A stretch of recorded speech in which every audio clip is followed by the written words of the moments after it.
narasi utama partai, yaitu mencalonkan ketua umumnya itu. Tapi ketua umum bilang, iya tapi kita tunggu dulu sinyal dari Pak Jokowi. Terutama siapa wakil presidennya. Jadi jangankan mengucapkan gagasan partai, mereka menunggu gagasan Pak Jokowi. Kan gila nih. Lalu buat apa you punya partai kalau akhirnya seragam gagasannya itu nunggu sinyal dari Pak Jokowi. Begitu Pak Jokowi bilang, saya perlu yang rambut putih. Gagasan partai hilang. Karena orang akan lihat, oh itu artinya Ganjar. Orang tanya, apa gagasan Ganjar? Nggak ada. Kenapa? Ganjar bilang, saya akan ikuti apa yang diinginkan Presiden. Kan gagasan dia adalah mengikuti gagasan Presiden. Konyolnya di situ kan. Demikian juga partai-partai lain tuh.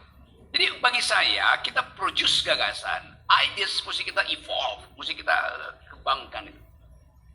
Saya coba misalnya, debat soal global politics. Nggak ada tuh. Padahal di depan kita gagasan tentang prinsip mendayung di antara dua karang Indonesia yang kita sebut bebas aktif itu hilang sebagai percakapan. Padahal justru itu recent ideas, recent issues di dalam dunia global. Ngomong tentang environmental ethics lingkungan, nggak ada satupun calon presiden yang do speak environmental problem, yang do speak ecological footprint yang makin lama makin buruk. Padahal kita baca setiap hari di dalam jurnal internasional, jumlah kejahatan lingkungan yang dibuat oleh manusia udah melampaui kejahatan lingkungan yang dibuat oleh alam sendiri. Kalau alam merusak dirinya, itu dalam rangka untuk memperbaiki dirinya sendiri. Tapi kalau alam dirusak oleh manusia, itu demi arogansi manusia. Dalam ilmu geologi disebut antroposin. Kerusakan yang dibuat oleh manusia sudah melampaui kerusakan yang dibuat oleh alam sendiri. Tema itu kita mau tanya pada siapa? Erick Thohir. Erick Thohir sekarang kampanye tentang PSSI itu. Jadi Anda akan lihat semua event persepak bolaan akan ada poster Erick Thohir dengan sponsor BUMN. Padahal Erick Thohir 24 jam dia mesti mikirin BUMN yang udah bangkrut. Yang sebagian besar BUMN kita itu mestinya di atas buku udah mestinya di write off. Karena nggak bisa bayar utang itu. Tapi masih dipakai untuk membail out PSSI. Presiden Jokowi setuju apa enggak? Masih setuju, dia nggak tegur kok. Kan Presiden mesti bilang, Anda ngurus BUMN 24 jam, bukan berpolitik. Tapi Presiden menginginkan elektabilitas dari Erick itu disuplai ke Ganjar. Kira-kira begitu jalan pikirannya tuh, di ujungnya.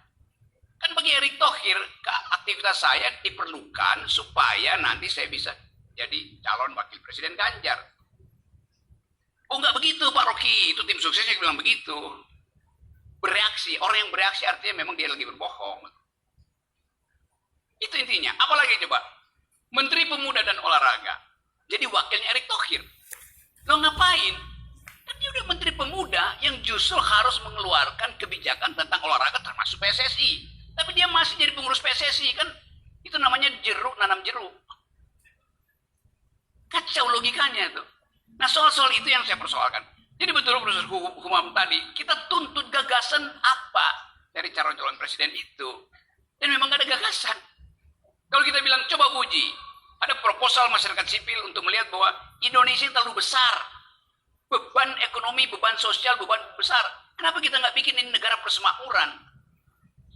Indonesia ada negara bagian Aceh, negara bagian Bali, negara bagian... Tapi kita tetap terikat dalam kesepakatan awal bahwa ini negara kesatuan, tetapi sistemnya federal. Ikut aja Amerika coba. Takut membicarakan itu. Padahal ini narasi baru. Terlalu besar cara kita untuk saling mensuplai, mensubsidi daerah-daerah. Biar aja daerahnya tumbuh sendiri itu. Nah, bagian-bagian ini yang harusnya kita buka sebagai percakapan akademis itu. Tapi nanti orang bilang itu berarti makar, itu berarti sesesionis, itu berarti pemisahan. Bukan. Upaya untuk mencari solusi. Tapi bagi Presiden Jokowi enggak, NKRI harga mati. Gak mungkin NKRI harga mati. NKRI harus hidup dalam gagasan. Mematikan NKRI sebagai harga mati artinya menutup gagasan-gagasan masa depan, menutup narasi masa depan itu. Itu yang kita lihat sebagai ketakutan untuk membaca narasi. Kenapa? Karena para menteri tidak membaca buku. Saya tadi baca bukunya Jamal tuh, tentang Soekarno dan Aceh itu. Jadi dalam rangka tadi misalnya Islamofobi, Bung Karno sendiri mempromosikan Islam sebagai parameter kemampuan kita untuk menumbuhkan Indonesia. Bung Karno menulis Marxisme dan Islam. Bung Karno ikut mendorong syarikat Islam. Jadi seolah-olah narasi lama itu hendak ditinggalkan. Padahal kita nggak punya narasi baru tentang Indonesia. Jadi sekali lagi, kita mencurigai sebetulnya bahwa bangsa ini kekurangan gagasan. Kenapa? Karena aktivitas membuat gagasan dari presiden tidak terlihat. Presiden sibuk gunting pita. Itu nggak ada gagasan.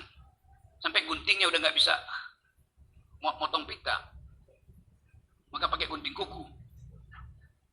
Itu kritik saya, karena ini memang buktinya begitu. Apa akibatnya? Akibatnya indeks kecerdasan kita, IQ nasional kita sekarang rata-rata 70. Indonesia itu IQ-nya rata-rata 70 dibandingkan dengan Singapura yang di atas 100, Vietnam segala macam. Itu bukti bahwa gagasan tidak dijadikan dasar berpolitik. Orang akan bilang, masa 70? Emangnya itu rata-rata, artinya ada yang bahkan di bawah 70. Karena disubsidi oleh yang 100. Dasar mereka yang nggak paham statistik pasti marah-marah saya kan. Pak Rocky, saya IQ-nya 150. Oh iya, itu artinya adikmu IQ-nya di bawah 70. Atau tetanggamu di bawah 50. Parameternya di situ kan.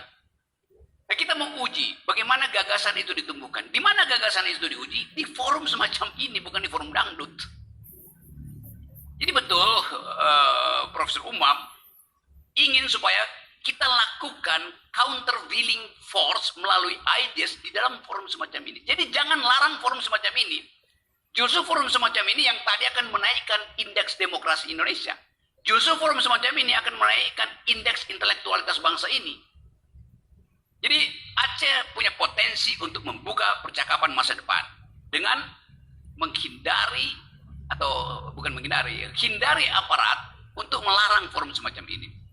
Itu pentingnya kalau ada petugas hukum, petugas intelijen, dengar baik-baik supaya tahu bahwa Indonesia lagi miskin ID. Indonesia lagi miskin gagasan. Nah, forum ini forum untuk memproduksi gagasan. Jadi jangan dihalangi. Terima kasih.